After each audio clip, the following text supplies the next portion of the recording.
Vamos abrir as nossas Bíblias hoje à noite no livro do Gênesis, capítulo de número 29.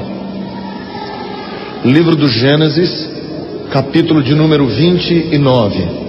Vamos ler a partir do versículo de número 31. Eu quero permissão de vocês para ler capítulo adentro do capítulo 30. Nós começamos no 29, mas nós vamos continuar no 30.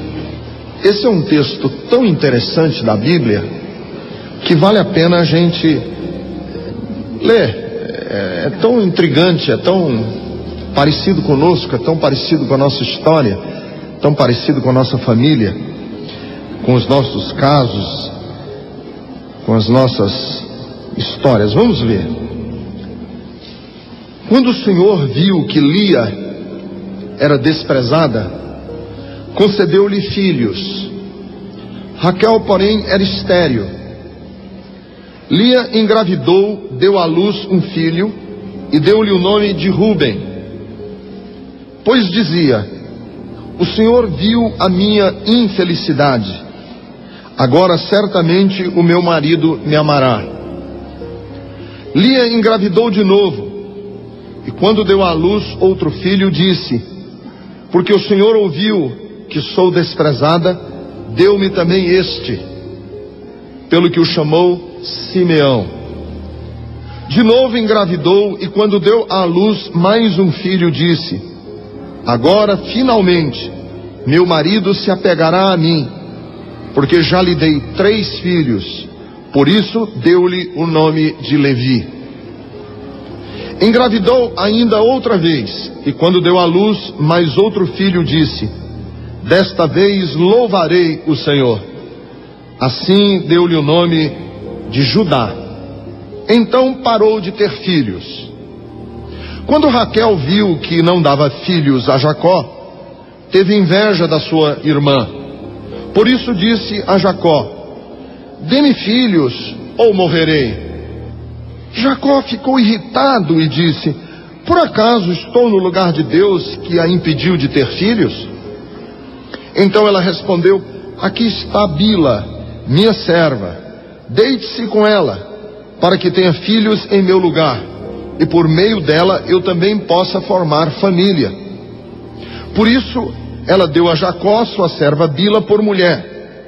Ele deitou-se com ela, Bila engravidou e deu-lhe um filho. Então Raquel disse: Deus me fez justiça, ouviu o meu clamor e deu-me um filho. Por isso deu-lhe o nome de Dan. Bila, serva de Raquel, engravidou novamente e deu a Jacó o segundo filho. Então disse Raquel: tive grande luta com a minha irmã e venci, pelo que o chamou Naftali. Quando Lia viu que tinha parado de ter filhos, chamou sua serva Zilpa e deu a Jacó por mulher. Zilpa, serva de Lia, deu a Jacó um filho. Então disse Lia: que grande sorte! Por isso chamou Gade. Zilpa, serva de Lia, deu a Jacó mais um filho. Então Lia exclamou: como sou feliz! As mulheres dirão que sou feliz. Por isso lhe deu o nome de Aser. Durante a colheita do trigo, Ruben saiu ao campo, encontrou algumas mandrágoras e as trouxe a Lia, sua mãe. Então Raquel disse a Lia: dê-me algumas mandrágoras do seu filho. Mas ela respondeu: não lhe foi suficiente tomar de mim o marido? Vai tomar também as mandrágoras que meu filho trouxe? Então disse Raquel: Jacó se deitará com você esta noite, em troca das mandrágoras trazidas por seu filho. Quando Jacó chegou do campo, naquela tarde, Lia saiu ao seu encontro e lhe disse: hoje você me possuirá, pois eu comprei esse direito com as mandrágoras do meu filho. E naquela noite ele se deitou com ela. Deus ouviu Lia, e ela engravidou e deu a Jacó o 5º filho. Disse Lia: Deus me recompensou por ter me dado a minha serva ao meu marido, por ter dado a minha serva ao meu marido. Por isso deu-lhe o nome de Issacar. Lia engravidou de novo e deu a Jacó o 6º filho. Disse Lia: Deus presenteou-me com uma dádiva preciosa. Agora meu marido me tratará melhor. Afinal, já lhe dei 6 filhos. Por isso deu-lhe o nome de Zebulon. Algum tempo depois, ela deu à luz uma menina, a quem chamou Diná. Então Deus lembrou-se de Raquel. Deus ouviu o seu clamor e a tornou fértil. Ela engravidou e deu à luz um filho e disse: Deus tirou de mim a minha humilhação. Deu-lhe o nome de José e disse: que o Senhor me acrescente ainda outro filho. Amém. Até o versículo de número 24 nós temos lido nesta hora. Senhor, eu quero te pedir nesse instante a tua graça. Meu Deus, com todas as pressões que temos sofrido durante essa semana, com todas as inquietações que temos passado durante esses últimos dias, com todo o abalo que o nosso coração possa ter sofrido esta semana, contudo dentro de nós algo clama dizendo: eu creio. Dentro de mim alguma coisa ainda insiste em dizer: o meu Deus se levantará sobre a terra. Algo dentro de mim ainda insiste em dizer: o meu Senhor está no meio de nós. Algo dentro de mim insiste em dizer: nenhuma acusação há contra os escolhidos de Deus, porque é Deus quem os justifica. Nós te agradecemos pela tua palavra aberta, e eu creio que o Senhor tem palavra para nós hoje à noite. E é isso que eu quero te pedir: dá-nos a tua palavra, abre o nosso entendimento, desperta o nosso coração. Não só nós que estamos aqui na Bethesda hoje à noite, mas todos aqueles que estão acompanhando através da mensagem gravada, seja em CD, seja em fita cassete, seja através da rádio, aonde essa mensagem chegar, a tua palavra esteja sendo verdadeira, eu te peço em nome de Jesus. Amém e amém. Queridos, eu como pastor lido muito com famílias, obviamente, e é muito interessante que nos encontros que nós temos, seja um encontro de casais, seja um acampamento de famílias, seja os adolescentes dando testemunho, quando a gente pede adolescente para falar sobre a sua família, sejam jovens que estão falando sobre a sua família, invariavelmente, nós ouvimos testemunhos de pessoas que estão vindo de lares disfuncionais. Não é raro, pelo contrário, é muito comum nós ouvirmos testemunhos da nossa igreja do tipo: meu pai era alcoólatra, minha mãe abandonou a casa, meu pai saiu de casa, havia violência dentro da minha casa. É muito comum nós ouvirmos testemunhos, palavras de pessoas que vêm de lares com as mais diferentes e difíceis circunstâncias. Então eu sei que no auditório deste tamanho hoje à noite, com o número e a diversidade de pessoas que nós temos aqui, eu com certeza estou falando para pessoas oriundas de um lar que nasceu ou que foi forçado a conviver com algum tipo de doença. E eu não falo de doença física, não estou falando de uma doença congênita, não estou falando de doenças patológicas, eu estou falando de doenças emocionais, de desestruturação.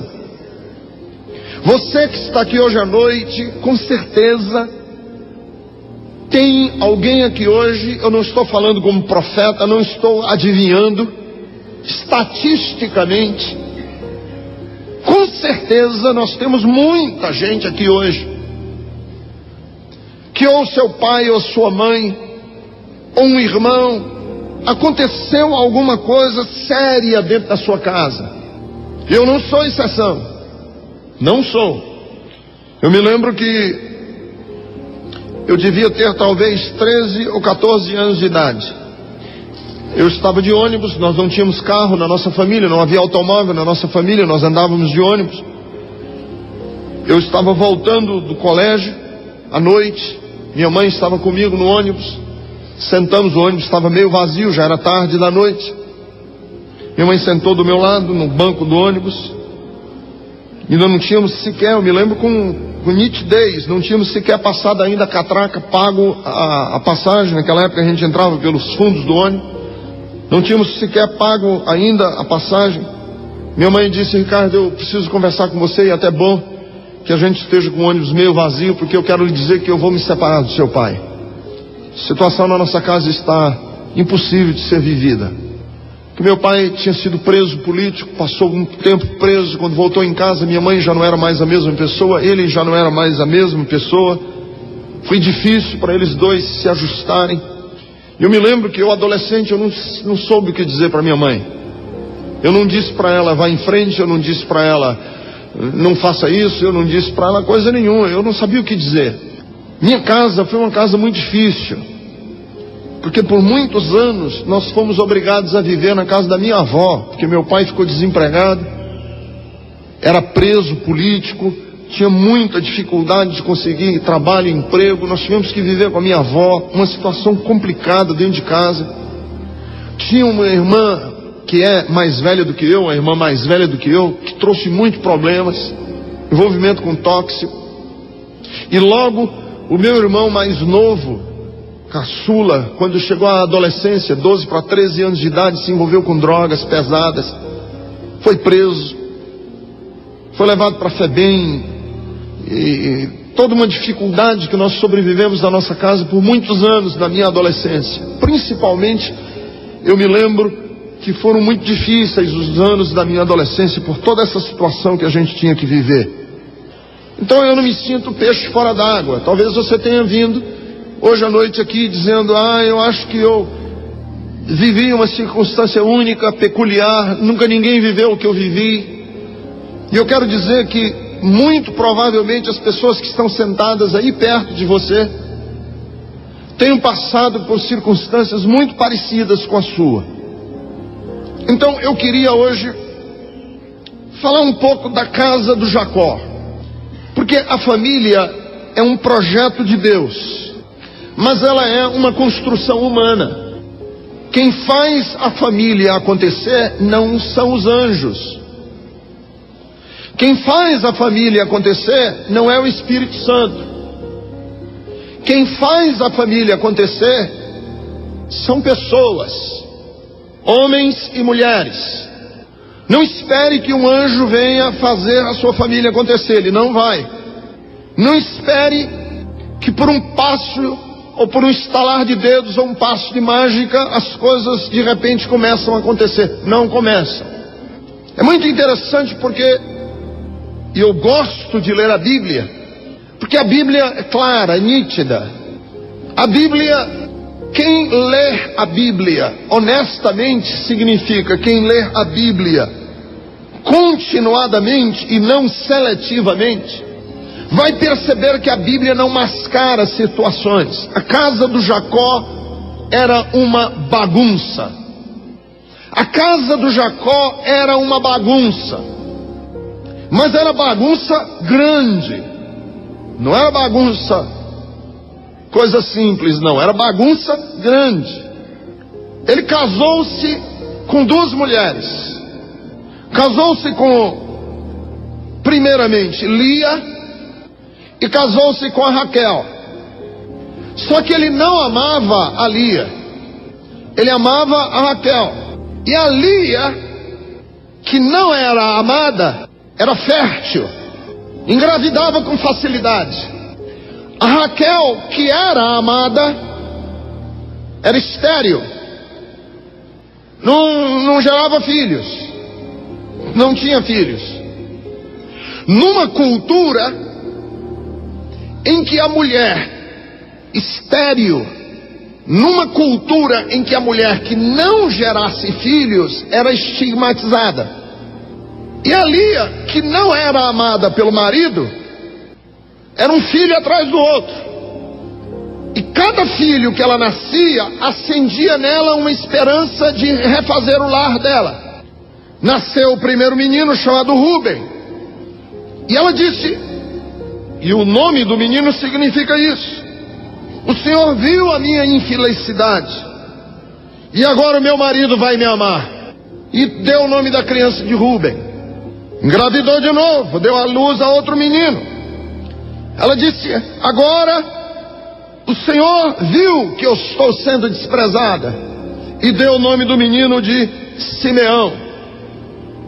De novo ela engravidou, e ela foi dando o nome dos meninos, e sempre prometendo a ela o seguinte: agora vai dar certo, com essa criança eu ganho o coração do meu marido.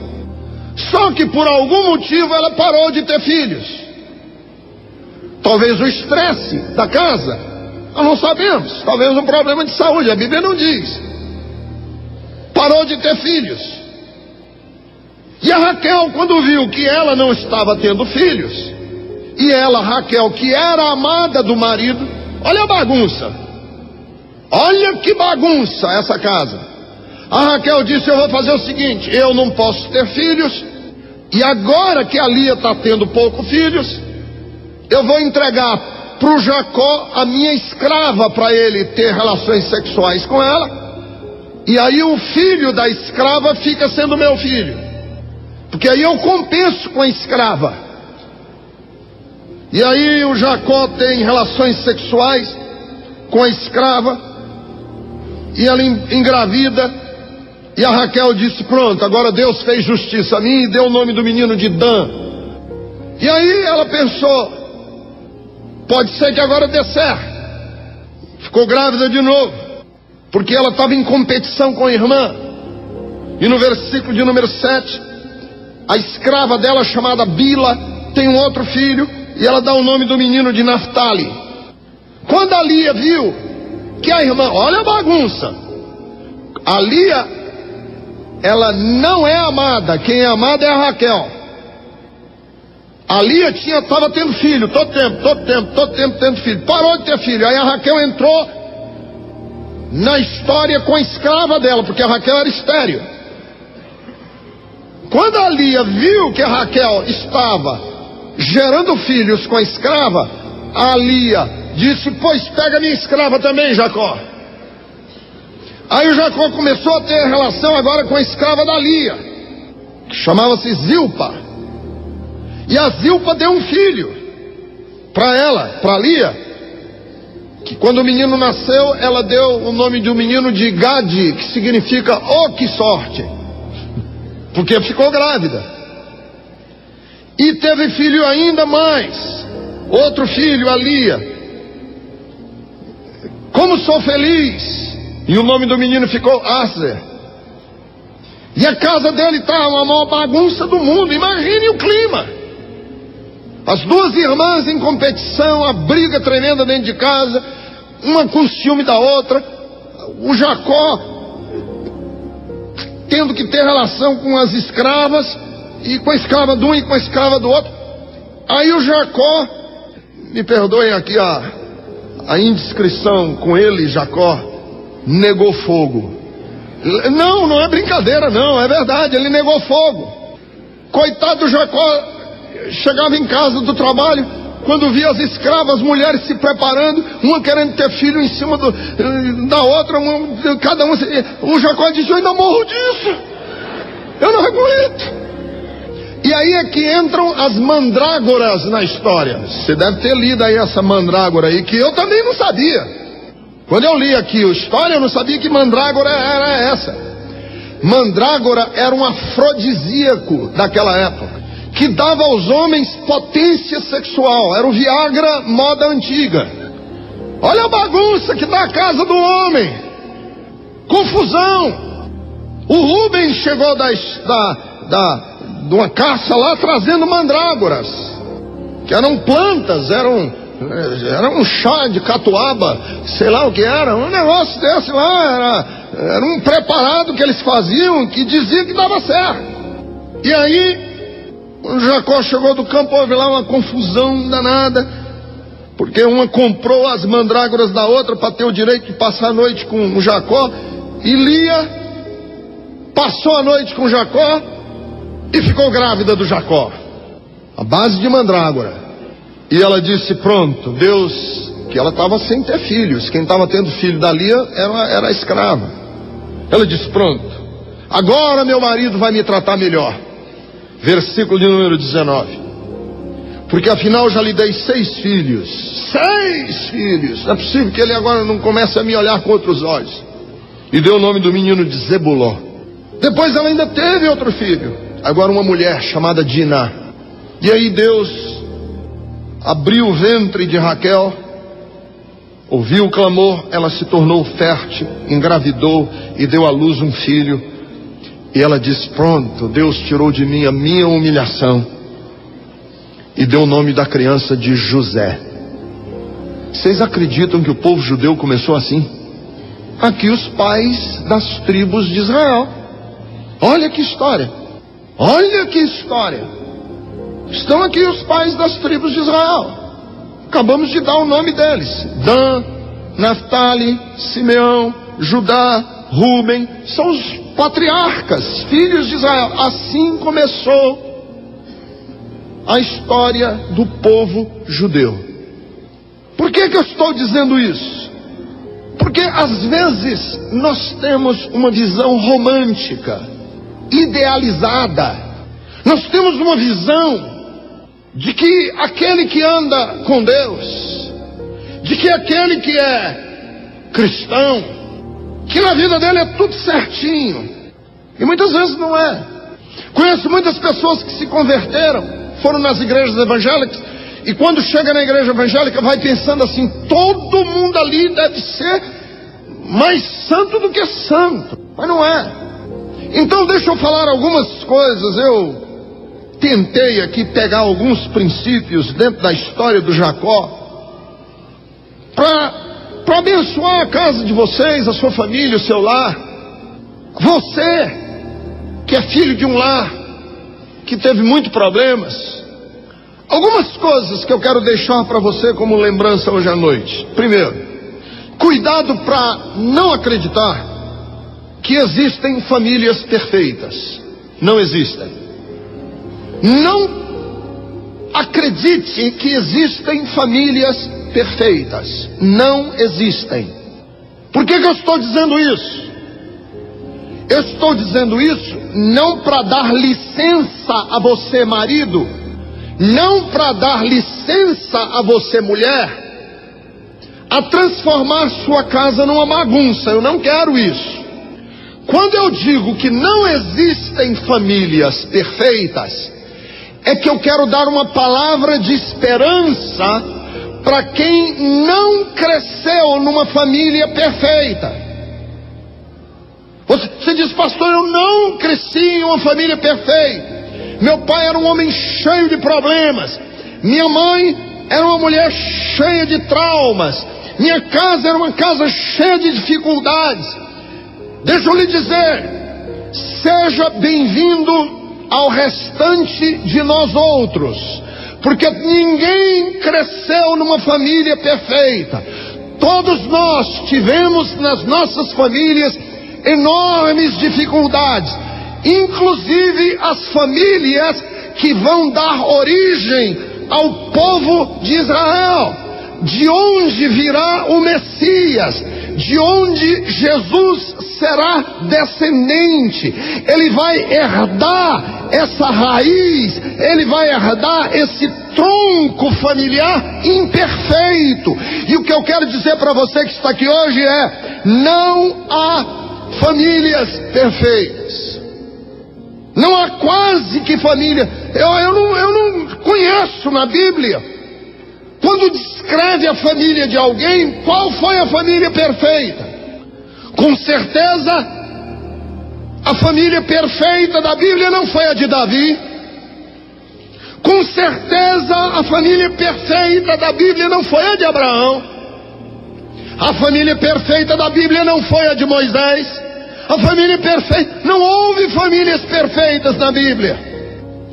Sempre quando nós olhamos na Bíblia, vemos algum tipo de dificuldade naquela família. inclusive na família onde Jesus nasceu e cresceu. Você diz, com certeza a família de José e de Maria seria uma família perfeita. Eu acho que não, eu sei que não era. Porque quando a gente lê a história de Jesus, a pessoa masculina do José só aparece até os 12 anos de idade de Jesus. Depois dos 12 anos de idade, nós não sabemos mais nada de José. O que aconteceu com esse homem? O que foi que aconteceu com José? Ele morreu. Ora, se ele morreu, não é uma família perfeita, está faltando um elemento masculino. O que foi que aconteceu com este homem? Ele era omisso? O que foi que aconteceu com este homem? Nós não sabemos, a Bíblia é silenciosa a respeito de José. Então eu quero dizer para você que cresceu sem a figura masculina dentro de casa, porque ou seu pai foi embora, ou porque o seu pai não era referência para você, ou porque o seu pai morreu quando você ainda era muito jovem. Você não precisa se desesperar. Você pode olhar com esperança o amanhã, porque ninguém nasceu em famílias perfeitas, ninguém. E é aí que eu posso dizer para você: Deus vai visitar e dar graça e ser favorável no meio da bagunça que é muitas vezes a casa de um e a casa do outro. Deus visita essa casa, como visitou a casa do Jacó, mesmo no meio da maior bagunça que ele vivia. Lá estava Deus abençoando, olhando com cuidado. Então a gente tem na Bíblia, nós temos na Bíblia bons reis que nasceram de péssimos pais. E nós temos na Bíblia bons pais, bons. O papai e a mamãe eram pessoas boas, que os filhos eram assim. Vou nem dizer. Então, não se desespere. Um desses dias eu estava muito triste no meu coração com toda essa coisa de família. E um pastor muito usado por Deus pegou na minha perna e disse assim: Ricardo, deixa eu falar uma coisa. O mais perfeito de todos os pais foi Deus. Ele teve 2 filhos e os colocou no lugar mais perfeito que havia, um jardim que nós conhecemos por Éden. E os 2 filhos desse pai amoroso deram as costas a ele. Então, cuidado para não ficar acreditando que existem famílias perfeitas. Não existem.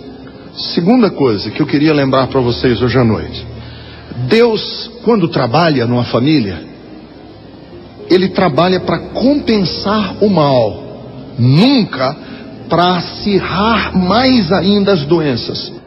Quando Deus trabalha numa família, Deus nunca trabalha para acirrar o que é doente. Quando Deus trabalha numa família, Ele trabalha no sentido de compensar os males que estão ali, trazer um certo equilíbrio, trazer uma certa... Quando Deus trabalha no projeto da família, é para compensar os desmandos nossos, as coisas erradas. Por isso é que Ele vê que a Lia é muito amada, é pouco amada, e ela se torna muito fértil. Porque naquela sociedade, se ela sendo pouco amada do Jacó, ainda por cima fosse estéril, era desgraça total. Então a atuação de Deus é no sentido não de acirrar ainda o problema que o Jacó está criando dentro da casa dele. A atuação de Deus é de equilibrar, trazer um mínimo de equilíbrio. Então, se você perceber que a atuação de Deus na vida de um homem ou de uma mulher que cresceu num lar disfuncional é tornar essa pessoa, às vezes, mais sensível, mais amorosa, mais terna. É dar ao filho ou à filha que cresceu naquela circunstância uma bênção de tal maneira que ele, naquela situação, seja minimamente compensado por ter nascido naquela circunstância. É aí que Deus opera, é aí que Deus trabalha. Por isso é que existe um princípio bíblico de que as mulheres que são casadas com não cristãos não abandonem o seu marido em hipótese nenhuma, porque você é a presença de Deus dentro deste lar para trazer equilíbrio dentro dessa casa. E o apóstolo São Paulo diz que a mulher santifica o seu lar. Você é a presença de Deus dentro dessa casa, em que aquele não cristão, aquele que não valoriza as coisas de Deus, se ele tivesse não a sua presença, esse lar seria mais descompensado ainda. Aí Deus dá àqueles filhos uma mãe ou um pai cristão para trazer um equilíbrio para aquele lar, e os filhos crescerem com o mínimo de temor de Deus.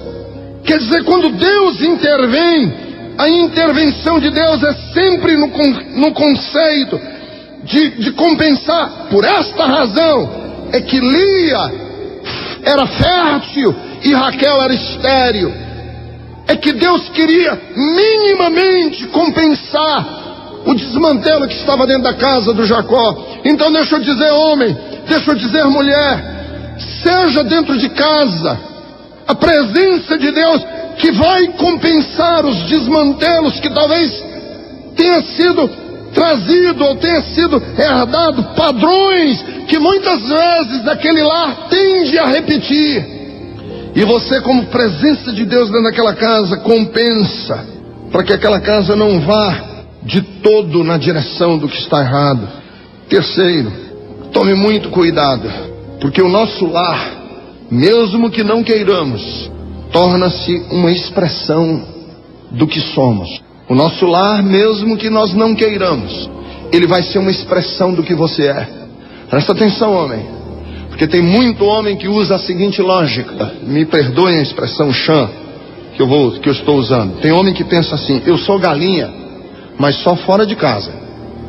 Quando eu chego dentro de casa, eu sou paizão. Lê do engano. A sua casa vai ser a expressão de quem você é.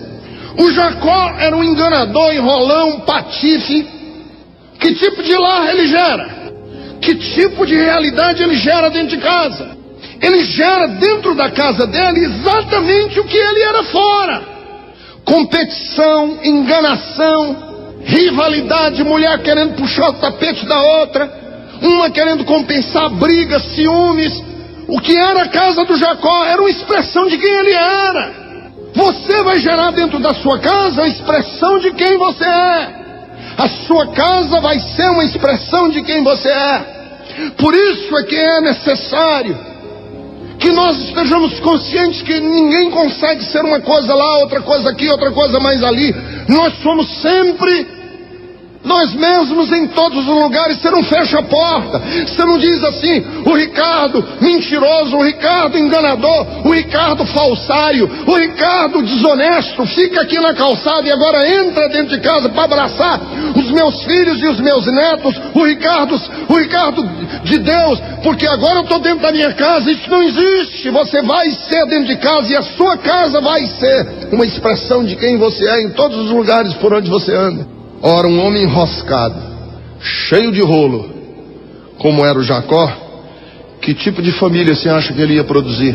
Uma família de gente cheia de rolo e cheia de enrosco. E nós vamos vendo continuidade da vida do Jacó, que os filhos dele, esse Dan, esse Ruben, esse Judá, esse Simeão, esses aqui, eles vão vender o irmão, eles vão vender o José, eles vão trapacear, eles vão enganar. E eles, que tipo de família ele gera? Ele gera esse tipo de pessoa. Homem, toma cuidado com a casa que você está gerando. Não acredite, é uma mentira do diabo você achar que dizer o seguinte: não, eu faço esse tipo de coisa, mas quando eu chego em casa tudo entra no normal. Não entra. Você leva com você os padrões, os princípios. Quarto, cuidado para não viver colocando pressão sobre os seus filhos. Queridos, eu fico inquieto quando eu leio essa história do Jacó, a casa dele, porque os meninos nasceram não com uma proposta bonita de um pai e uma mãe querendo ter filhos. Eles geraram filhos para compensar desvantagens. É ignóbil, é vergonhoso, é triste pensar que uma mãe quer ter o filho para compensar a desvantagem que ela está dentro de casa. E nesse afã de querer compensar o que estava dentro de casa, aí passou a valer tudo. Até entrou escrava no meio. Escrava, ele transando com as escravas. E quando dava o nome dos meninos, um era sorte, outro era Deus me compensou, agora eu ganhei da minha irmã. E os meninos: ó, meu filho, com você eu ganhei da minha irmã. O outro: olha, agora eu tô com sorte. Olha, você agora tá compensado. Agora ele vem para mim.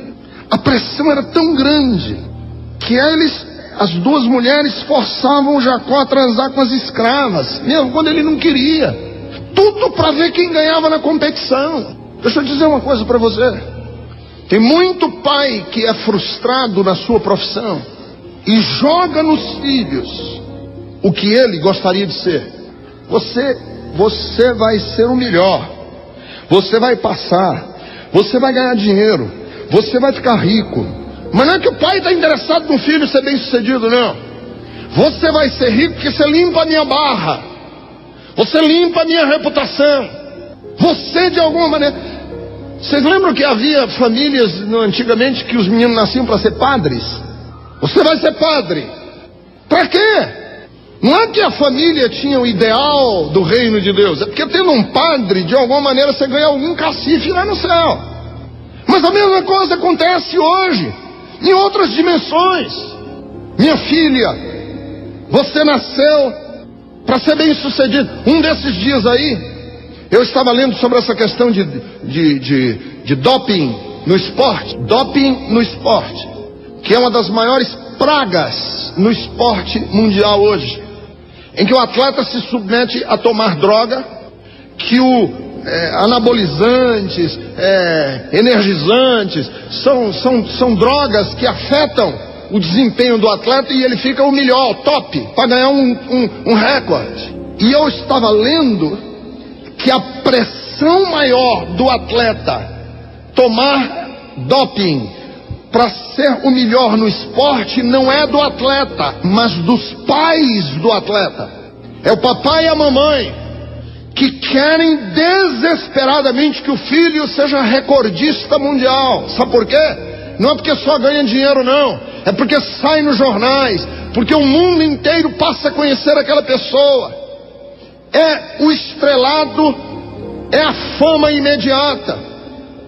Quantas mocinhas estão sendo hoje incentivadas a posarem nuas em revistas pornográficas?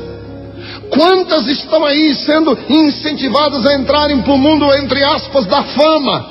E você sabe quem mais incentiva essas meninas a entrarem? As mães.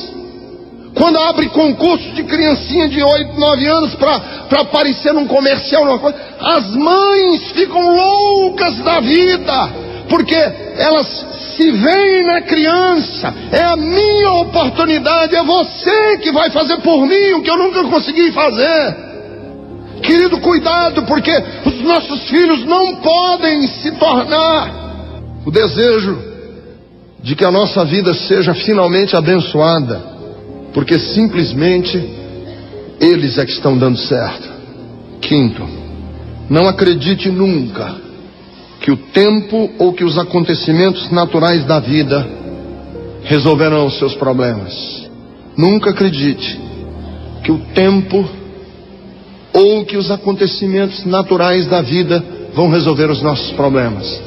Deixa acontecer, deixa rolar para ver como é que fica. É uma atitude.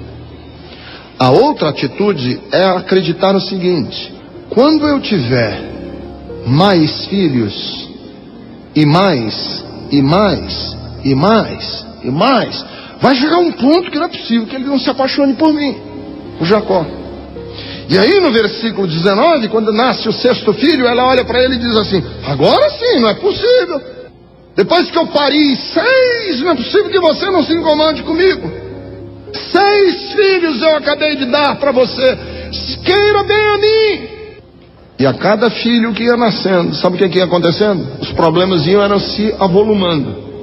Ao invés do nascimento do filho, que tem casal que acredita nisso, nós estamos tendo uma crise, tem que vir um menino nessa casa, que aí nasce a criança e a gente se reconcilia.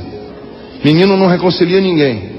Tem gente que acha o seguinte: nós estamos numa crise, Deixa eu dar um relógio para ela que ela fica satisfeitinha com o relógio, pronto, resolveu o problema. Quantos casais em crise acham que se acumular mais, se comprar um barco, eu vou comprar um barco para a gente passear, e aí resolve nosso problema? Não resolve.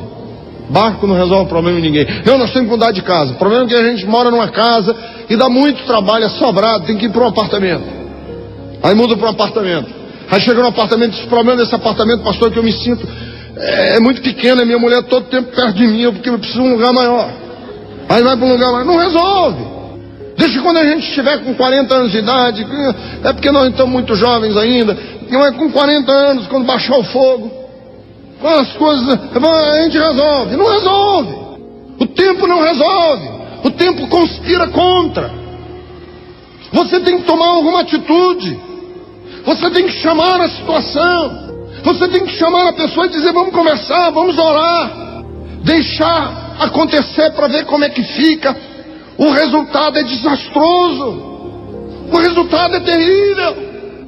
Sexto lugar, o maior problema do enroscado é que ele perde duas coisas: sensibilidade e autoridade dentro da sua própria casa.